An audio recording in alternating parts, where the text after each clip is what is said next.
नमस्कार दोस्तों, स्वागत है आपका नित्य फैक्ट न्यूज में। भारत लगातार अपने मिसाइल बेड़े को बड़ा करता जा रहा है। आज के समय भारत के पास एक से बढ़कर एक मिसाइलें उपलब्ध है। भारत के पास विश्व की सर्वश्रेष्ठ मिसाइलों में सबसे उम्दा और बेहतरीन मिसाइलें हैं। इस भूमिका से आप समझ ही गए होंगे कि हमारी आज की पोस्ट भी इसी पर होने वाली है। तो बातों को ज्यादा लंबा न करते हुए शुरू करते हैं आज की पोस्ट। खबर भारत की 2 मिसाइलों पर है। तो पहली खबर यह है कि भारत ने पृथ्वी 2 मिसाइल का सफल परीक्षण कर लिया है।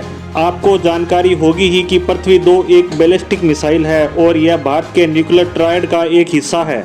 यानी भारत की परमाणु शक्ति की नींव पृथ्वी मिसाइल को माना जाता है। यह भारत के लिए सबसे महत्वपूर्ण मिसाइलों में से एक है, इसलिए भारत समय समय पर इसका परीक्षण करता रहता है ताकि इसकी तकनीक को श्रेष्ठता प्रदान की जा सके और किसी भी तरह की समस्या हो तो उसका समय रहते समाधान भी हो सके। हमारी डिफेंस मिनिस्ट्री की तरफ से रिपोर्ट आई है कि मिसाइल परीक्षण पूरी तरह से सफल रहा है। मिसाइल के लिए जो भी टारगेट और पैरामीटर सेट किए गए थे वो सब इसने पूरे कर लिए हैं। अब बात करते हैं भारत की दूसरी मिसाइल की। यह मिसाइल भी पृथ्वी की तरह अति महत्वपूर्ण है। भारत एक अति महत्वपूर्ण मिसाइल का निर्माण कर रहा है अपनी वायुसेना के लिए, जिसका नाम है नेवल एंटीशिप मिसाइल। क्योंकि यह एक मीडियम रेंज मिसाइल है तो इसका नाम भी MR मिसाइल भी लिया जाता है।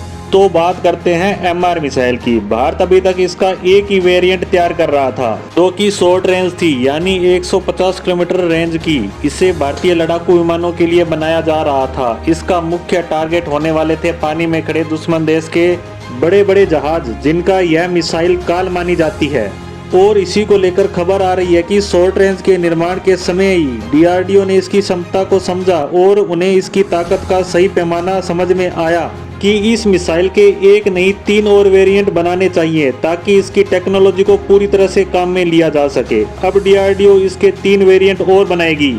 इनमें से एक लड़ाकू विमान वाला वेरिएंट तो लगभग पूरी तरह तैयार ही है, लेकिन अब इसके नए वेरिएंट भी होने वाले हैं, जिनमें से एक को भारतीय जल सेना के शिप से दागा जाएगा, जबकि इसका एक अन्य वेरिएंट भारतीय पनडुब्बियों के लिए बनाया जाएगा, जबकि इसका तीसरा वेरिएंट भारतीय जल सेना के जमीन पर बने बेस के लिए होने वाला है।